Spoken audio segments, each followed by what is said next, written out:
Help is officially on the way for Steph, Jimmy, and the Golden State Warriors. Restricted free agent Jonathan Kuminga has agreed to a 2-year, $48.5 million deal to return to the Golden State Warriors. This was first reported by our senior insider, Shams Charania. Now, Kuminga, he missed media day on Monday and the first day of Warriors practice on Tuesday as the sides finalized this deal. So let's bring in the man who broke the news, our very own Shams. Shams, this has been a long summer of a stalemate back and forth between these two sides. How did they finally come to this agreement? Malika, the Warriors moved up a few millions of dollars, at least in the last few weeks of these negotiations. But the bottom line was that Jonathan Kuminga did not want to go through with the qualifying offer, and the Warriors didn't want him to go through with it either. And Jonathan Kuminga pushed for a player option throughout the summer. These sides were at a stalemate. The Warriors never budged. They stayed with their team option deal. So Kuminga here chooses a 2-year framework instead of the 3-year, $75 million deal with a team option because he feels it gives him more control. But Malika, the reality is both sides understand that trade talks are inevitable as soon as Kuminga is eligible to be moved in mid-January. And so I compared this to a divorce before, sides staying together for the kids.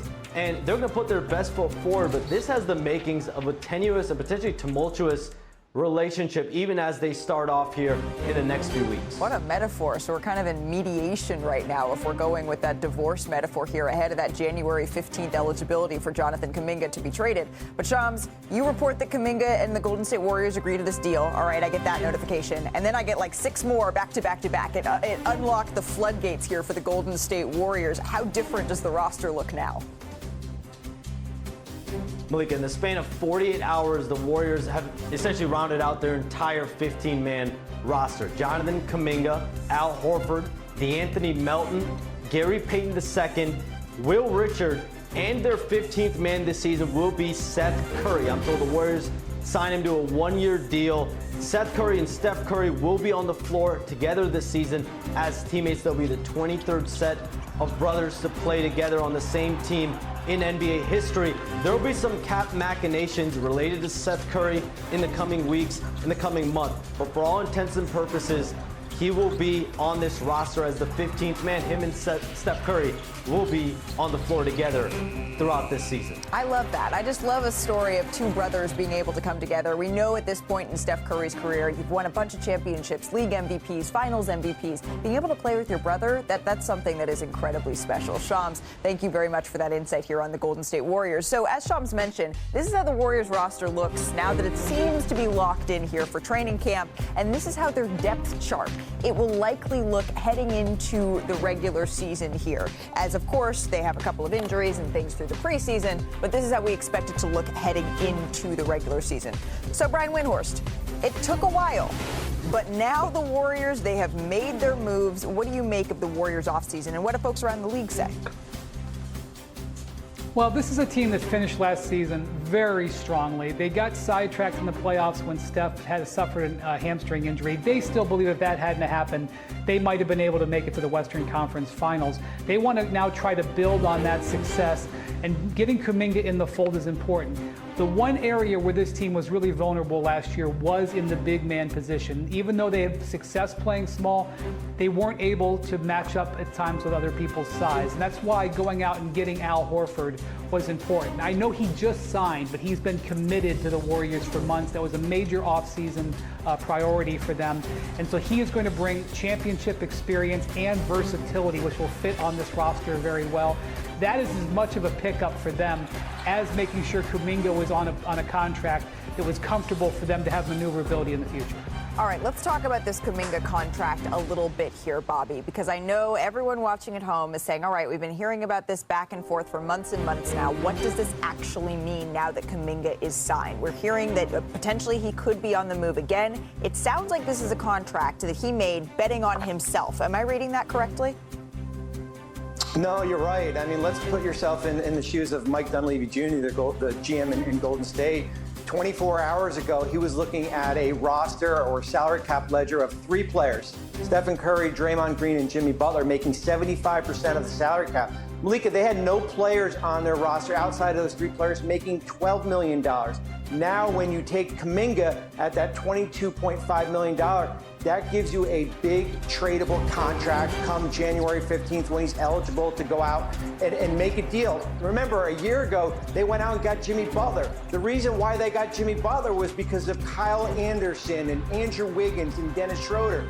22.5 is a lot better than $8 million, which would have been that qualifying offer. Yeah, that's really important. In the modern NBA, that just north of $20 million contract, it is a lot easier to move that sort of contract than if he had been looking at some other deal. So Jonathan Kuminga has agreed to this deal with the Golden State Warriors. We will see how he settles into training camp because the Golden State Warriors, they have goals here. I was just up there. They still believe that they can be in that conversation in a very crowded Western Conference. But before we pivot off Golden State, did you guys see this? How starstruck the Warriors rookies were on Dub's Media Day? He wants to take a picture. I was laughing. He wants to take a picture with you. No, he wants to take a picture. He wants to take a picture with you. This guy right here wants to take a picture. Could you go take a picture? There you go. You gotta come in and do the proper. Yeah. He wasn't ready. Hey, I was delayed again. He wasn't ready.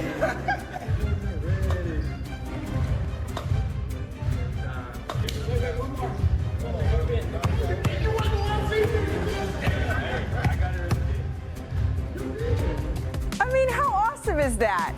Everyone wants a photo with Steph Curry, even if you're his new teammate. You can bet on either Chance McMillian or Will Richard or anyone else, the 2025 Rookie of the Year class, instead of Cooper Flagg. It's all on ESPN Bet and still get plus odds. The #1 overall pick is just a staggering favorite to win the award, of course, over the entire field. So for more on Cooper Flagg and the Dallas Mavericks, let's welcome in our Tim McMahon. He is at Mavs training camp. If that doesn't look like Dallas, it's because it's not. Typically, Tim, I would say howdy, partner, but instead we need to say, how is it up there, eh? Is that what we would say since you're up in Canada?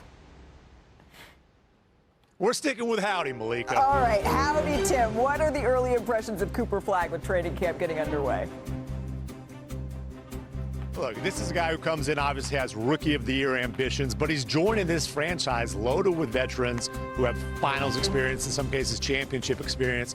So he's talking about he wants to fit in, but not fade in. He's looking forward to impacting the game in a lot of different ways. And, the first practice, Klay Thompson said the thing that really stood out to him, he didn't sit out a single drill. You could see his competitiveness. You can see this guy's basketball IQ, his feel for the game. That Jason Kidd obviously is a guy who's well known for those attributes. He said those are the things that really stood out to him about Cooper Flagg. And again, not a typical situation for a #1 overall pick, not a rebuilding team where everything's going to revolve around him. But Cooper Flagg and the Mavericks are confident that he's going to be able to make a significant impact all across the board, not just with a ball in his hands. Cooper Flagg, just one of several former #1 picks that the Dallas Mavericks have here on their roster. What more can you tell us about what you've seen from both Kyrie Irving and then also I'm curious about Anthony Davis? A lot of chatter about him today. Well, Anthony Davis has a new look. He's not exactly thrilled about it, but coming off the retina surgery, he is fully cleared. He is participating in training camp. He is wearing protective glasses, and get used to seeing that. He's going to be wearing those glasses for the rest of his career per doctor's orders. They are a little bit more stylish than Kareem's goggles, but again, that's just something he has to do to protect that surgically repaired eye. Now, Kyrie Irving not cleared. On schedule, not ahead of schedule, as Jason Kidd made clear.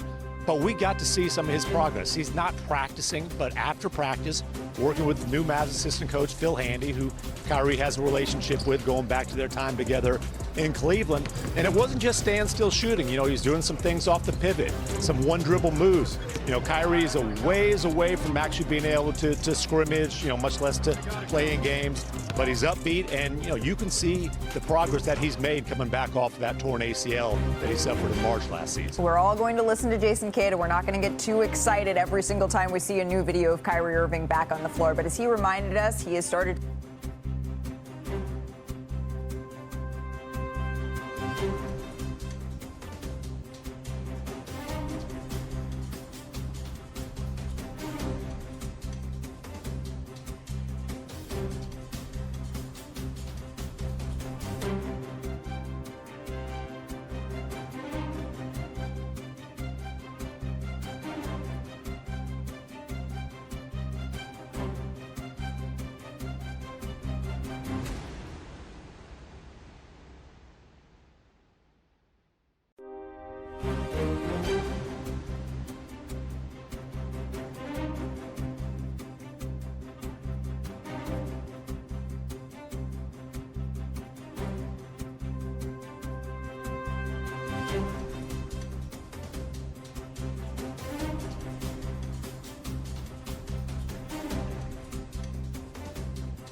Shannon.